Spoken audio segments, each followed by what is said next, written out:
একজন বিধায়কের এই মন্তব্য, আপনি একজন জনজাতি দপ্তরের মন্ত্রী, পুরো বিষয়টি কিভাবে দেখছেন? নমস্কার সাংবাদিক বন্ধুদেরকে। অত্যন্ত দুঃখ লাগে আমাদের যিনি পবিত্র বিধানসভার বিধায়ক আমাদের জনজাতিদেরকে যেভাবে এই নোংরা ভাষায় যেভাবে বলেছে, এটা আমি ধিক্কার জানাই এবং নিন্দা জানাই। একজন বিধায়ক হয়ে এই ধরনের ভাষা উনি বলতে পারেন, এটা আমি কল্পনা করতে পারি না। আপনারা সব সাংবাদিক বন্ধুরা জানেন যে বিগত ৩৫ বছর প্লাস আগে কংগ্রেসের বিজেপি এই ত্রিপুরা রাজ্যে এসেছে কত বছর, 2018 পর থেকে আমাদের এই বিজেপি এসেছে আমাদের এই রাজ্যের মধ্যে। যদি কোনো সরকার যদি সম্মান করে জনজাতিদের, একমাত্র বিজেপি সরকারই সম্মান করে। আপনারা সবাই জানেন এই ভারতবর্ষের মধ্যে আমাদের জনজাতিদেরকে যশস্বী প্রধানমন্ত্রী নরেন্দ্র মোদীজি আমাদেরকে সম্মান করেছেন। সর্বশ্রেষ্ঠ, সর্ব জায়গায় শ্রেষ্ঠ সংবিধান, সবচেয়ে শ্রেষ্ঠ জায়গার মধ্যে বসিয়েছেন আমাদের জনজাতিদেরকেই। আমাদের রাষ্ট্রপতি দ্রৌপদী মুর্মুজিকে বসিয়েছেন রাষ্ট্রপতি হিসাবে। এটাই তো আমাদের সম্মান, জনজাতিদের সম্মান। এবং আমাদের এই রাজ্যের ভূমিপুত্র কর্তা জিষ্ণুদেব বর্মন, উনি এখন তেলেঙ্গানার রাজ্যপাল। এবং এই বিজেপি সরকার আসার পরে আমাদের জনজাতিদেরকে যেভাবে সম্মান করেছেন, কোনো সরকার সম্মান করেনি। বর্মনজি যেভাবে বলেছেন, গতকাল আমি দেখেছি আজকে প্রতিবাদী কলমের মধ্যে বিজেপি নেতারা আদিবাসীদের গায়ের উপর প্রচ্ছাপ করে বর্মনজি বলেছেন। কিন্তু আমি জনজাতির লিডার হিসাবে আমি বলি যে আমরা যেভাবে সম্মান পেয়েছি এই সরকারের আমলে, কোনো সরকার আমাদেরকে সম্মান করেনি। আমাদের চিরাচরিত্র এই রিসাকে আমাদের সরকার সম্মান করেছেন। আমাদের এই সরকার জনজাতিদের যেভাবে সম্মান করে, কোনো সরকার এইভাবে আমাদেরকে সম্মান করেনি। আমাদের মহারাজার নামে বিমানবন্দর দেওয়া হয়েছে এবং জনজাতিদেরকে পদ্মশ্রী পুরস্কার আমাদের এই ত্রিপুরা রাজ্যের মধ্যে অনেক পেয়েছে। কোনো দিন কোনো সরকার আমাদের জনজাতিদের জন্য কোনো কেউ চিন্তা করেনি। আজকে বর্মনজি যেভাবে আমাদের জনজাতিদের উপরে যেভাবে করেছেন, তার জন্যই জনজাতিরা ওদেরকে বিশ্বাস করে না, বর্জন করে। কংগ্রেস এবং সিপিএমকে তারা আমাদের জনজাতির বিশ্বাস করে না, কারণ ওরা আমাদেরকে সম্মান দিতে জানে না। সম্মান একমাত্র দিতে জানে আমাদের এই প্রধানমন্ত্রীজি যশস্বী নরেন্দ্র মোদীজি এবং রাজ্যের আমাদের জনপ্রিয় মুখ্যমন্ত্রী প্রফেসর ডক্টর মানেক শাহজি আমাদেরকে সম্মান, জনজাতিকে সম্মান দিতে জানে।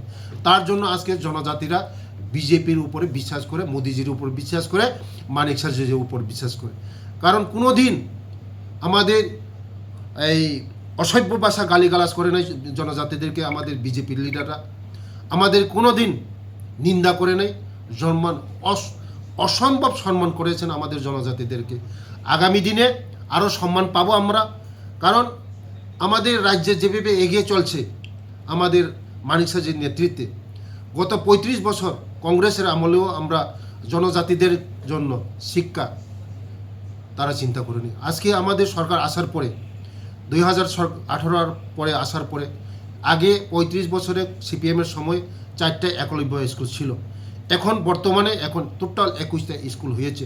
আগামী দিনে আরও হবে। জনজাতিদের জন্য যদি চিন্তা করে, একমাত্র বিজেপি সরকার চিন্তা করে, বিজেপি সরকারই চিন্তা করে। আজকে আমি বর্মনজিকে আমি বলবো, কেন আজকে আপনারা এই জনজাতিরা আপনাদেরকে বিশ্বাস করে না? আপনারা জনজাতিদেরকে সম্মান করে নেই, জনজাতিদেরকে আপনারা আপনারা ধোঁকা দিয়েছেন, জনজাতিকে বিশ্বাস, মনের মধ্যে বিশ্বাস করাতে পারেননি। আজকে জনজাতিদের আপনারা সম্মান করে নেই। তার জন্য আজকে আমাদের এই ত্রিপুরা রাজ্যের জনজাতিরা আপনাদেরকে বিশ্বাস, কোনোদিন আপনাদেরকে বিশ্বাস করবে না। জীবনে এই রাজ্যের মধ্যে আপনারা আসতে পারবেন না। যত চিল্লাচিল্লি করেন, যত জনজাতিদের উপরে আপনারা বলবেন যে বিজেপি নেতারা কি আদিবাসীর উপর, কে বলছেন? আজকে বিজেপি নেতা, বিজেপি আমাদেরকে সম্মান করছে, তার জন্যই তো আমাকে মিনিস্টার বানিয়েছেন। সম্মান করে বলেই তো আমাকে, আমার এটাই তো সম্মান। আজকে সম্মান করে বলেই তো আজকে তেলেঙ্গানার রাজ্যপাল বসিয়েছেন আমাদের জিষ্ণু কর্তাজিকে। সম্মান করে বলেই তো আজকে রাষ্ট্রপতি চেয়ারে বসিয়েছেন। আর কি সম্মান! রাষ্ট্রপতির পুরস্কার পেয়েছেন, পদ্মশ্রী।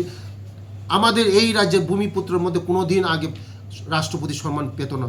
আজকে এই রাজ্যের মধ্যে আমাদের জনপ্রিয় মুখ্যমন্ত্রী আসার পরে আমাদের ভারতবর্ষের যশস্বী প্রধানমন্ত্রীজির যে নেতৃত্বে যে সরকার চলে, আমাদের যথেষ্ট সম্মান করেছেন।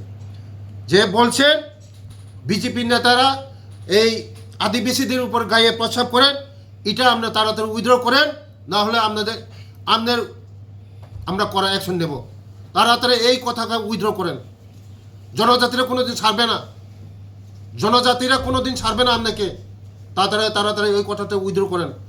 আমরা বিজেপি জনজাতিদের মনের মধ্যে আমরা বসেছি। আগামী দিন আমরা বিজেপি বিশ্বাস করব, জনজাতি সবাই বিশ্বাস করে, একমাত্র বিজেপিকে বিশ্বাস করে। সিপিএম কংগ্রেস কেউ বিশ্বাস করে না বিজেপিকে। আগামী দিন যে সিটগুলি আসে, সিপিএমের সিটগুলিও আসে, একটা সিট পাবে না। বিরোধী দলনেতা আমাদের জিতেন বাবু কোথায় দাঁড়িয়েছেন? উনি কি আমাদের এই জনজাতি সিটে দাঁড়িয়েছেন? যদি সাহস থাকে দাঁড়ান, আপনি যদি সাহস থাকে 2028-এ দাঁড়াতে সাহস কোলাবেন না। কারণ জনজাতিরা সিপিএম কংগ্রেসকে বিশ্বাস করে না। শুধু বুথের রাজনীতি করেছেন আপনারা, জনজাতিকে খেলেছেন। আজকে জনজাতিরা যদি আমরা 35 বছর কাজ করতেন, আজকে জনজাতিরা অনেক এগিয়ে থাকতো। আজকে কেন আজকে আমাদের সরকার আসার পরে আজকে আমরা শিক্ষার উপর জোর দিয়েছি, রাস্তা, জল, পানীয় জল, ঘর, স্বাস্থ্য সব ব্যবস্থা আমরা করেছি। আগামী দিন আমাদের সরকার জনজাতিদের নিয়েই কাজ করবে। ধন্যবাদ, থ্যাংক ইউ।